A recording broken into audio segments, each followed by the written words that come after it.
Hello guys, welcome to my blog.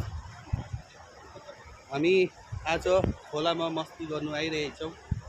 हेर्नुहोस्, चिक्ना चिक्ना हो, scooty धुनु आएको आज हामी। एउटा ऊ पर खोलाकोतिर छ, अनि यहाँ छ। आज घाम पनि टन्नै साथ दिइरहेछ हाम्रो हो। घाम दिन पनि मजा आएको छ हो, रमाइलो भइरहेछ। अन्त तपाईँहरूलाई कस्तो के लाग्यो यस्तो